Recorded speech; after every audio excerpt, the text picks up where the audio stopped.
very welcome to today's CBI webinar. My name is Kerry Thomas. I'm an editor at a new startup called Tortoise, and a great pleasure as ever to be doing these events in conjunction with the CBI. We, I think, have been foreseeing for a while that the autumn would be a difficult period for jobs, and I suppose there was a little sense yesterday of reality beginning to bite when those figures came out about employment and unemployment. So we saw a whole bunch of labour market numbers. We had PAYE data which showed that there were 695,000 fewer people on company payrolls last month compared to March, and there was a record decrease in employment for 18 to 24-year-olds, down by 1,000, and the unemployment rate among that group is now over 12%. So as we expected, young people are being particularly hard hit by the fallout from the coronavirus. So it's great, I think, and it's important today that we've got the next 45 minutes to talk about the UK government's kickstart scheme, which is aimed specifically at addressing that group of people, the young 18 to 24-year-olds. And we're delighted to have with us the Employment Minister, Mims Davis MP, to talk about that with shortly. Mims, thank you for joining us. Come to you in just. We've also got with us Amanda Scott, who is Director of Talent and Learning at the Compass Group, huge employers across a huge range of sectors. So a chance, I think, to look at how they will engage with the Kickstart scheme across the whole waterfront. And Matthew Fell, Chief Policy Director for the CBI. As ever on these calls, the most important thing, the thing that really brings life to these conversations is the questions that we get in from you. So whether that's specifically about the Kickstart scheme, or whether it's more broadly about the state of employment and what it seems we may be heading into, then please do, somewhere on your screen there is a button that says question. Do fire them in, questions, comments. We'll put them to one of our three guests. And if you want to put them in anonymously, then please write anon at the top of the question, and we'll treat that confidentially. And anything we don't get to on the call today, then I know the CBI will try to pick up later directly with you. But let's kick off. Matthew, thank you for joining us again. Let's begin with the big picture. There's quite a lot of labour market data out yesterday. What did we see emerging, big picture employment, unemployment yesterday? Yeah, well, thanks, Kerry, and good morning, everyone. Kerry, as you say, as we've known for some time, really tough economic backdrop caused by the COVID crisis. You know, step back even from the labour market, GDP down by something in the order of about 25% back in March, April. We have seen, I think, some bounce back from then, but the middle of the year, the reality is the economy is still some 12% or thereabouts smaller than it was before the COVID crisis struck. That, of course, translates to the labour market. We had the ONS data, as you said yesterday.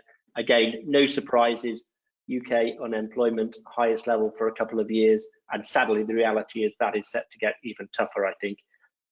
Also, as you said, we felt for a while young people are going to find one of the most challenging backdrops from this crisis.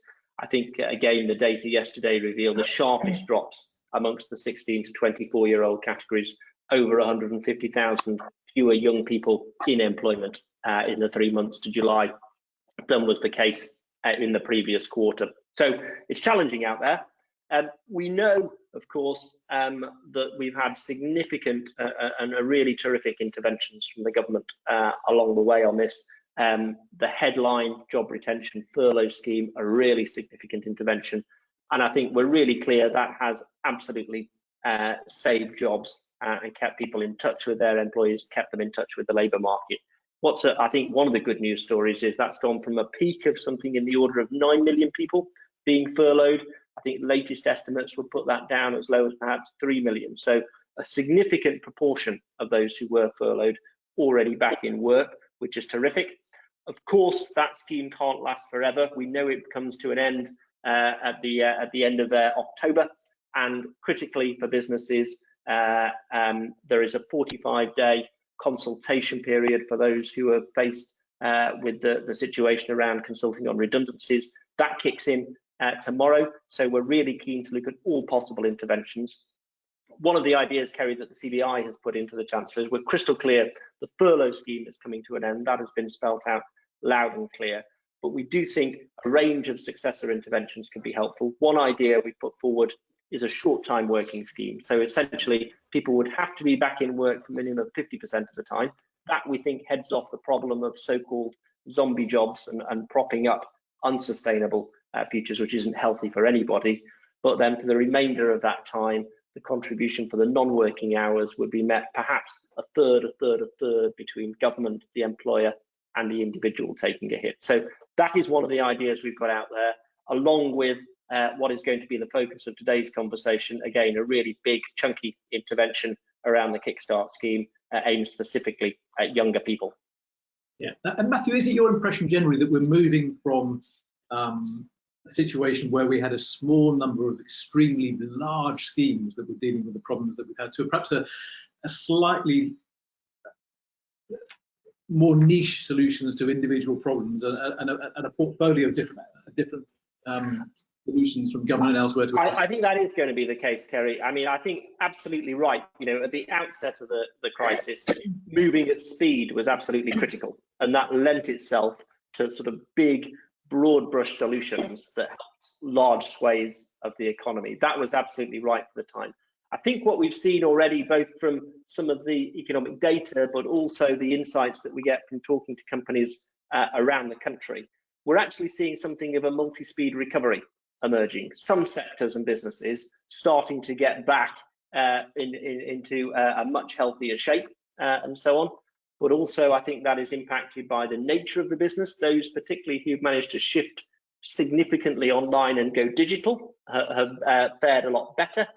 We know there are more challenging situations in the major cities and towns where public transport continues to be a real challenge, and businesses operating in those setups are finding it tougher. So I think that all says to us we do need to get into a situation now where we've got much more nuanced and targeted interventions at those parts of the economy where the going is still very tough and the recovery is feeling quite a long way away relative to others who are actually getting back and starting on that recovery track. Yeah, and look, we're not here today to talk primarily about testing, but it's hard to separate because the jobs and the return to the workplace and testing are quite intimately linked. You know, I was talking to someone yesterday whose company of 50 people had gone back, and because one person then felt ill and couldn't get a test quickly, the whole 50 people have had to go home again. So there's no question, is there, Matthew, that testing is a key part of this? I think that's absolutely right, Kerry. I mean, we've said all along that we do think that testing is a really important part of the toolkit, and it goes hand in hand with return to work, people just being out and about, feeling safe and confident when they are, and so on. So I think it is a little bit concerning that we've got shortages. I think we've had reports of people travelling significant distances and the turnaround time to get results. All of those are obviously, in an ideal world, you wouldn't have those problems occurring. We are in really close contact, and again, the collaboration has been brilliant with the Department of Health, the test and trace team, and so on. I've spoken to them personally in the last 48 hours and so on. I'm confident, you know, that they are doing absolutely everything in their gift. Countries like Germany are often held up as the sort of the gold standard in how we respond to these things. The UK is actually doing about 100,000 more tests a day than Germany, but the reality is that the demand is outstripping supply at the moment. We've had a spike in cases that's been widely reported. Clearly, schools going back, universities and so on, really important that we prioritise education, but that is putting further pressure on the system. So I think it is frustrating, but we know we need to sort of just get on it as rapidly as we can because testing is such an important part of the solution. Okay, and Matthew, before I turn to Mims Davis, a scheme like Kickstart, from the CBI's perspective, how important is something like that as part of the overall picture?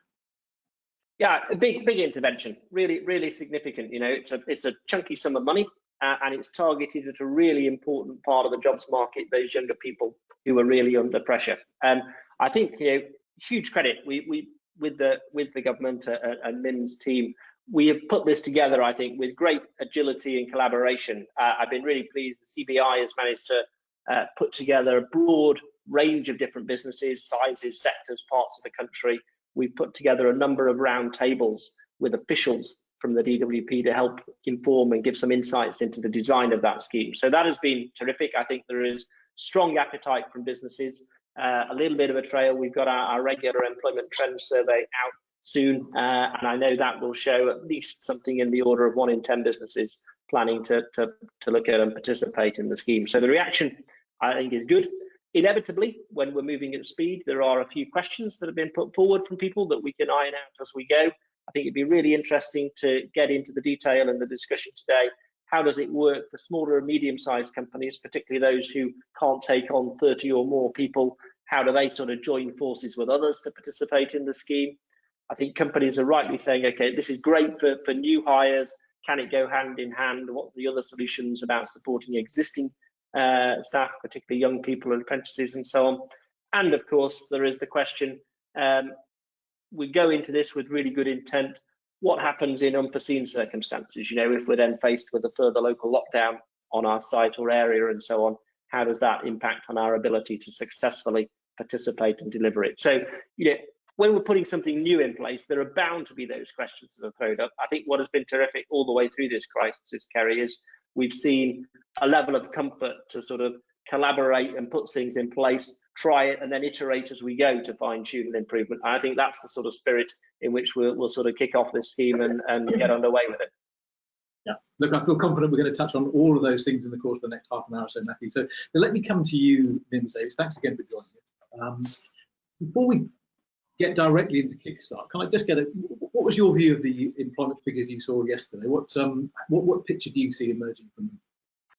Well, I think morning everyone, and thank you for joining us, and thank you for the CBI for the invite, and for all the collaboration and support that you've given us at the DWP and across government over the last few weeks and months. And I think Matthew points out that collaboration and that support is going to be key as we try to get back to where we were in January. And I've called what's happened to us because of the pandemic and the impact a handbrake on the economy, and what we've got to do is let that off and let people restart. But we know that structurally things have changed and will continue to change because of the pandemic, and what we need to learn from that.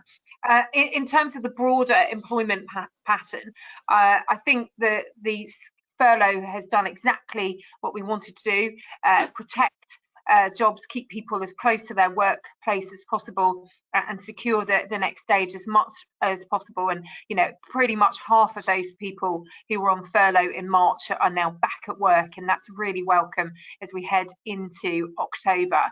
We saw vacancies rising up towards about an extra 60,000 in the last month, obviously somewhat away from where we were a year ago. But yes, the RTI data was concerning, but this is where the job retention bonus, for example, really comes into play, that extra £1,000 for people being returned back into their job, and that runs through to the 31st of November. So we heard from Matthew about that big picture package where we couldn't help everyone, but we did our damnedest to do as much as we could quickly. That's £160 billion package, and then the further package, which involves Kickstart, the £2 billion towards Kickstart, is £30 billion. So we've got some further DWP interventions coming along the line as furlough unwinds. We've obviously got, as Matthew's intimated, a fiscal event and the opportunity for the Chancellor to then look at how we can shape and support the recovery. We've had Eat Out to help out, the VAT cut, the changes to stamp duty, the support for business rates. We're doing everything we can in the most targeted way to try and get support and protection for the businesses that were there before, and get people back into work that way. So Kickstart's going to be really key to this as well, because we knew that the younger people, as we've heard from the figures, were going to be the most affected, not having the graduation or exam experience or those apprenticeships or those jobs necessarily coming through that perhaps they expected. And we want to make sure that our young people have the most confidence, most skills, and every opportunity as this recovery starts to unwind, so that 6 months down the line after a Kickstart place, they can move into what's right for them, whether it's a traineeship, apprenticeship, further learning, or indeed continuing with that employer and carrying on in that role. So this is going to be really important in making sure that our young people aren't left behind. Okay, Minj, we've got tons of questions coming in already. So before we get into the weeds of this, let's just take a couple of steps back. And I'm sure most people on the call are pretty pretty well across what Kickstart is, but just give us the elevator pitch. Yeah, so it's 25 hours a week funded by the government for people on universal credit who are under 25. So it's those people who are most at risk of being long-term unemployed. So you could be 16 and a care leaver and needing a role. You could be leaving university. You could, as I say, have been expected to go into a job, but that hasn't worked out. And these roles are those entry-level jobs to get those young people those experiences, kept that foot on the employment ladder. And I'm always really conscious in this role that employers are always wanting job-ready youngsters who really understand the world of work. And this is the way that, you know, we can help those young people for that 6 months to have that experience. So it's 25 hours a week and it's up to 30 job placements per company. Otherwise, we're asking people to work with intermediaries to come in and offer places, and I'll come on to that in a minute. But we're going to be hopefully seeing youngsters coming into these new roles, additional new roles. So it's very clear that these aren't for perhaps people where there has been redundancies or significant changes or structural changes in their companies. It is about bringing in young people to growth opportunities in the digital or green sector or construction sectors, care sectors. So we're helping people in those particular sectors or wherever, and that those young people get that 6 months work experience. You get support from the government, and by working with DWP and the local work coach, and you interviewing that young person as you would in any other way, they are job ready, they know what to expect, and you have a choice of the right person for your company so that you can keep that relationship with that young person. If it doesn't work out, that's fine, we can find you someone else and we can find something that's right for them as well. For me, it's not about numbers solely on this scheme, far from it. It is about that right work journey for young people for those 6 months, that it works for the company involved. And it's not like the furlough. You don't just apply for the money, decide which young person you get, and, you know, here it goes. It is about wraparound support, it is about training opportunities, and it is about that relationship between you and that young person. That's why the intermediaries, certainly for smaller businesses, are really important. Okay, and as you said, members, this is intended to target the young people who are most at risk of long-term employment. Who's going to decide who they are? Well, universal credit's the key on this, and when the Chancellor announced this, he made it very clear that if people are at risk of long-term unemployment and on benefits, then we need to be there to support them. There is a broader picture, and I fully recognise we've got people who may be having to defer, or as I say before, perhaps expected to be into a role or an apprenticeship, who may not be on benefits, maybe living with parents or separately. That's why we're setting up our youth hubs and our youth employability work coaches. We're heading towards 100 across the UK now. We're working with local colleges, local providers, local LEPs, mayoralties, and as Matthew said earlier, now, government has been asked to come out with a package which works to support the recovery. But what was very clear in all the engagement that we did with small businesses, with FSB, with chambers, with yourselves, with all different people that we spoke to, including many companies, is understanding your local labour market and being able to, and it was mentioned earlier, the challenge around maybe travel or having the right people or knowing that they're there nearby was a real challenge for companies as you're getting on with the day job. You haven't necessarily got time to, you know, really understand that local labour market, but actually you do want to support that local labour market and that local community. So this is a way through the intermediaries to work with the LEPs, to work with your trade bodies, whoever it is, to make sure that you're supporting your local community and also having a say about who that young person is that comes to be part of your business. Okay, Mims, brace yourself, because we've got tons of really detailed questions coming in. I'm going to throw shortly.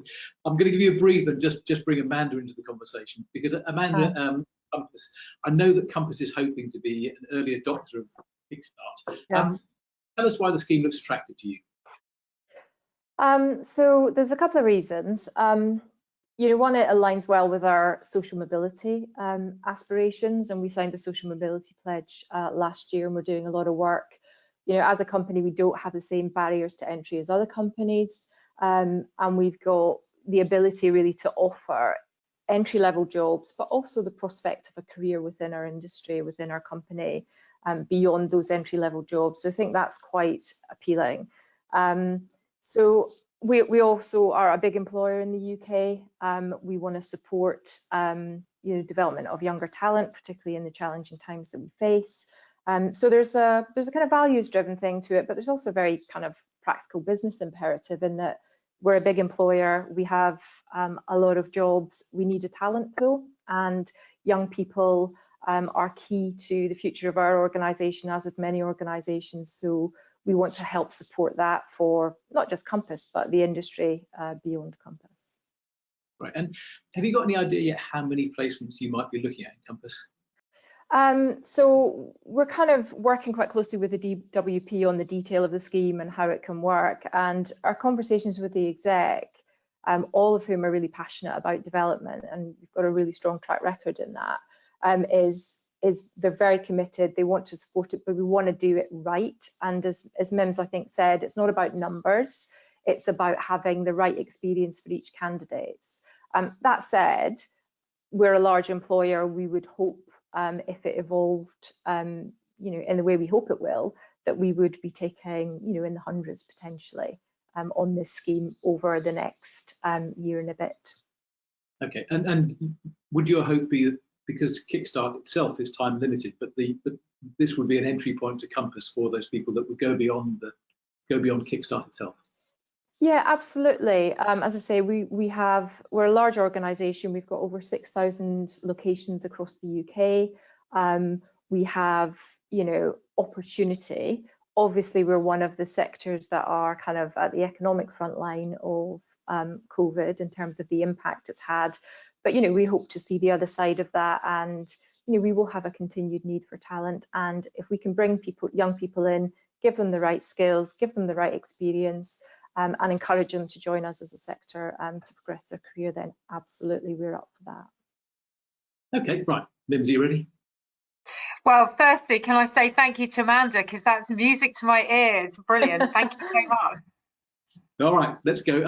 Look, we've had a few questions in already on why 30. There's this minimum number of 30 placements in order to participate in the scheme.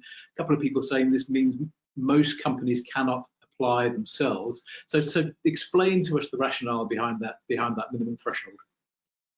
So the Future Jobs Fund, which this is a kind of incarnation and a super boost version of, was very much around charities and government organisations. This one is about bringing businesses in, but we recognise that if you're a micro business or an SME, some of that wraparound support and that additional ask that we're putting to you might be more difficult, and that's where working with a trade body, that's where working with a local LEP or chamber or FSB or yourselves or whoever is going to be really helpful.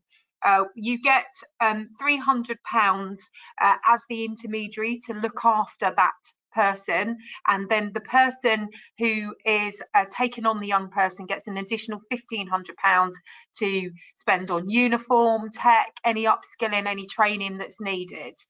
So if you're busy rebuilding your company, doing all of this engagement, having an intermediary for you to do it for your sector is going to be really helpful. The other thing is, let's be completely honest, you know, if I'm going to look at 60 grants, 60 people for 60 places, or, you know, 30, you know, if someone's put in for two lots, once, by the way, you have got to your 30 and you're an accredited intermediary, you can then top up from there. So you're not expected to do 30 every time, but we want to get at scale as soon as possible in November these first places in. We will of course keep it in under review. We do not want to lock anyone out, but also some of that engagement that I was talking about earlier. As I say, this is different from the furlough scheme. There is it's an engagement that we need around those young people. And literally some people are going to be too busy doing the day job, and they're going to need some support to do that. So I'm really hopeful that our national partnerships teams, our local partnerships teams, is going to really help. I certainly was delighted when I was on the train last night and saw that my local LEP got together with my local business association.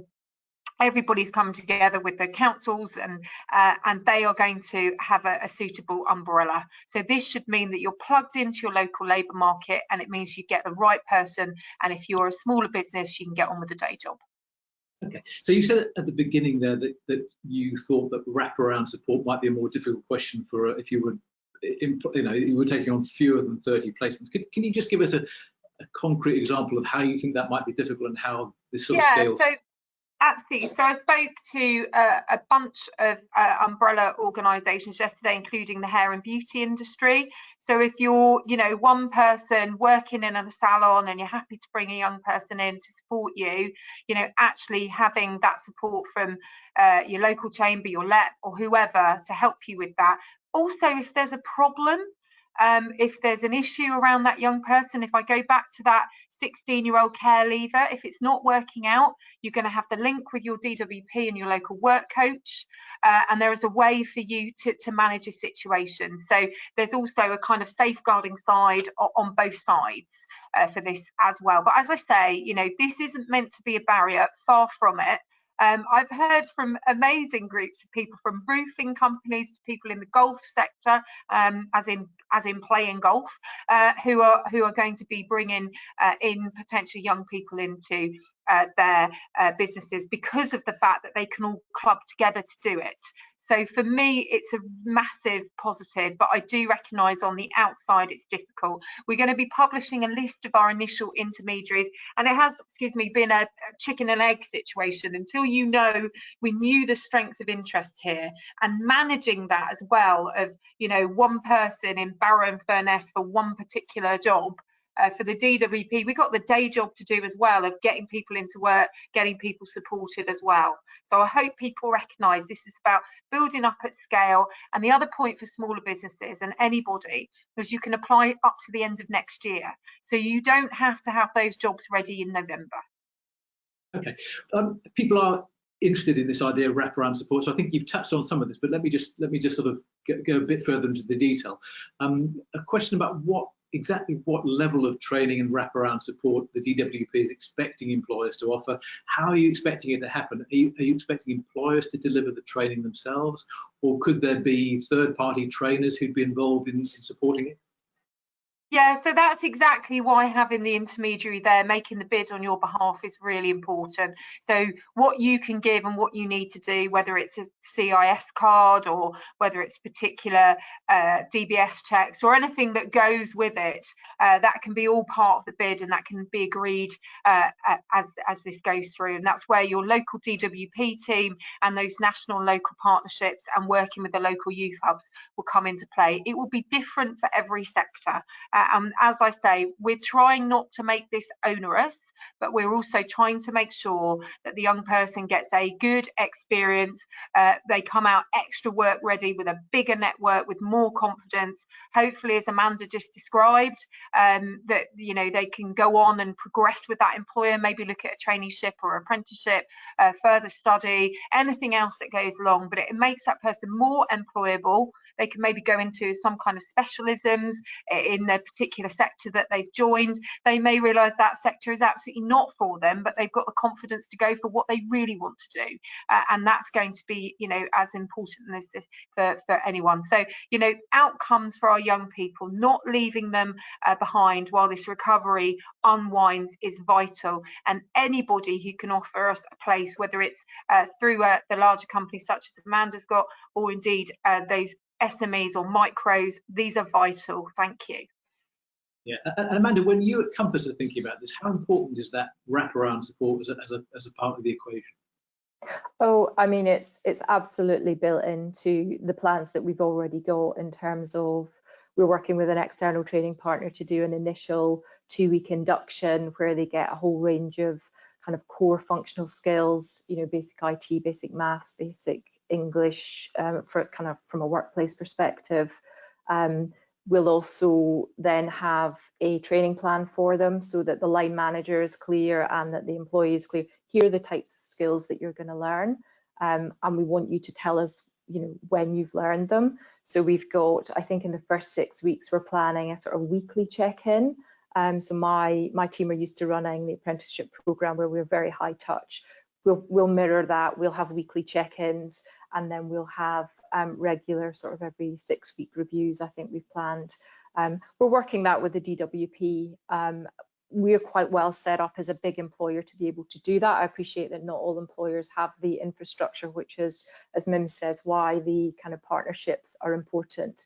But I think, you know, there would be nothing worse for the individual or indeed the host manager for it just to be someone who comes in and is sort of floating about. You know, we really want to give young people skills, but we also want to give them confidence to bring back to us as an employee or to other employers. So, you know, having structure and focus is really important, and that support to make it happen. Yeah, and Matthew, Mim's mentioned that 30 is a kind of opening threshold, but could be kept under review. What are you hearing from your members about whether they see the wisdom of the scheme as Mims has laid it out, or whether there are concerns about the threshold? Yeah, I mean, as I said right at the top, Kerry, I think, you know, the overall feedback has been really positive actually, and the sort of proportion of firms that are keen to engage with it, I think, is testament to that and so on. So I think, you know, really good. But my own view, as I said, is actually being open-minded and sort of learning as we go and being able to iterate it. I think we'll gain with experience how are the intermediaries sort of working. Does it work for all sectors, for example, or are there some that it lends itself to more than others, where there's stronger intermediaries and relationships built up there? Is it more challenging in different parts of the country where you've got the additional challenges of just physically getting to the workplace? Companies are a bit more sort of further apart and so on. It might be that we learn from some of those experiences. So that to me is the really critical thing, and also who sort of emerges and most steps forward. You know, does it lend itself? You could cut this a few different ways, in my view. You know, one is sectorally, for example, where it might be the sort of the trade body helps to source those, and indeed it might actually be some of the sort of larger companies and working through their supply chains could be another angle that we could have a think about how that might work. Or does it lend itself to more of a sort of local and a regional setup, because you've got that community spirit, you've got a higher level of trust and so on, because businesses who are physically around you, you know the community and so on. Could be a bit of both of those things. So for me, I think the key thing is just to sort of learn as we go, rather than say, you know, just because this is exactly how we set it up on day one, it has to stay like that forever. You know, there will be some teething problems. Let's learn from them and just fix them as we go. Right. Mims, we've had a very practical question in from someone who's interested in the hosting people on the scheme. How do you go about applying for it? Yeah, so you can go on to gov.uk kickstart and put yourself forward. There's email and contact details for the area that you're in, and you can just pop them a note saying that you're interested in being an intermediary, and someone from our partnership team will pick that up with you. Also, once you are an intermediary, we will be advertising who are intermediaries. So as Matthew said, if you're within a particular sector, you can then express your interest to join those groups. As I say, once you reach that 30, we've done all the appropriate due diligence on people, then we can, and that was the other thing, you know, so we've got, you know, LEPs, mayors, people that we work with on ESF projects and other DWP projects saying, please don't make us go through thousands more hoops to help you. So, you know, once we've already got some established partners, but we also didn't want to lock anyone out, and the interest from trade bodies and other people has been brilliant. Also, I think this, and going to some of Matthew's points just now, I think this does also lend us a chance to try and fix some of the structural problems in our labour market, which coming into this, you know, despite a massively high employment rate, we still had a struggle with. So, you know, my brother works in construction, and when I don't know even where it came from, but the over 50s can't go back to work thing was in the papers. I was like, ooh. And he called me because he just turned 50 and said, hold on, literally, you know that there's only 2 people who are younger than me in my construction company. Are you trying to shut us down? I said, well, you get more women and get some more younger people, but he said it's not that easy. So actually, in different sectors where we know green sectors, care, digital, construction, there are particular areas where we need more people, we need to pivot people into them. They need to see the breadth of opportunity and careers there, and this will give our young people that opportunity. So I would say that if you're in some of those sectors, please grab this opportunity, because we want to fix that long-term structural problem that you've got as well. And there's a great opportunity for people to skill up and pivot. We've got our sector-based work academy schemes. They are brilliant. I recently went to Kennington Job Centre. People with a logistics and retail background were going through a learning experience about joining the construction industry with the skills that they had. Many of them women and people from different backgrounds, which I know, you know, particular sectors, and Amanda spoke about it earlier, really keen to widen who they attract. And these people were, you know, learning that they had fantastic transferable skills to a sector that really needs them. So we've got other things in DWP. If you're listening and it's not right for you, maybe Kickstart. So do talk to your local partnership team. If you're a larger company, we've got a national partnership team, and you can link through our external affairs team that way to help you. One amazing project we're doing at the moment is with Pinewood and Screen Skills. That's working with the M3 LEP and the Buckinghamshire LEP, and this is to move people into the film industry from the aviation industry, because in and around we've got pockets of people who've, you know, had a terrible turbulent time with their sector, which is going to take some time, we, you know, fully recognise, to come back. But also right next door, a whole group of companies desperately in need of production assistants, accountants, set builders, technical skills, with people right next to them. So we're doing that and pivoting people together. So this is a fantastic opportunity for us to try and build some of these sectors that we know people want to get into, or indeed we desperately need to support, which will really help with our recovery. Okay, Mims, we've got just a little over 5 minutes left, so a couple of quick fire questions, see if I can, that have come in. One from Joe Mayer, who's asked whether young people on the scheme can work more than 24 hours, more than 25 hours per week, as you mentioned. Yes, please, Joe. If you want to pay the extra bit, please do top it up. Those people who can't do more than that may have to do, or may be choosing to, not have to do, doing more work search, thinking about what they want to do, maybe upskilling, doing some of those maths and English courses and other things as well. And that's where our youth hubs will come into play. We've got our flexible support fund as well, and that helps people with some of those barriers. Also, to Matthew's point earlier, sometimes we can use that fund, if it's suitable, to help people, you know, either get better driving licenses, ones that they need for other roles, or indeed pay their travel to get them started so that they keep that role. Okay, brilliant. And a few questions have come in about how this scheme will be relates to the devolved nations. So is this pan UK? Is it different in different regions and nations, or what's the story there? Yeah, this is across the UK. Not all of our DW. It depends on what bits are devolved in terms of skills and in Wales and Scotland and alike.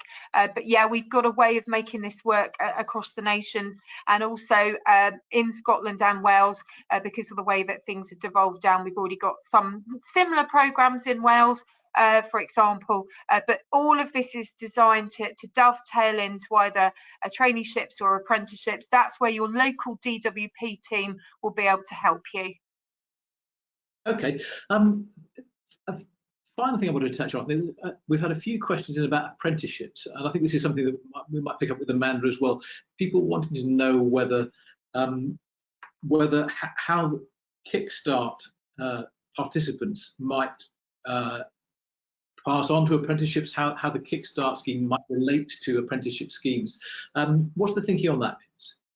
Yeah, well, this is absolutely to support and guide people into traineeships or apprenticeships, and DfE have also announced additional funding. We do not want to undercut apprenticeships, so if that's something that's good and works for you, that's fine. If additional Kickstarters are going to work as well, that's fine as well. So this is, as we talked about earlier, the right journey for the individual and for you as a company. And certainly if an apprenticeship is right for you too, and you're ready to go on that, do carry on with that. This is extra and over to try and tackle that unemployment problem that we know is coming down the line and already starting to show with young people.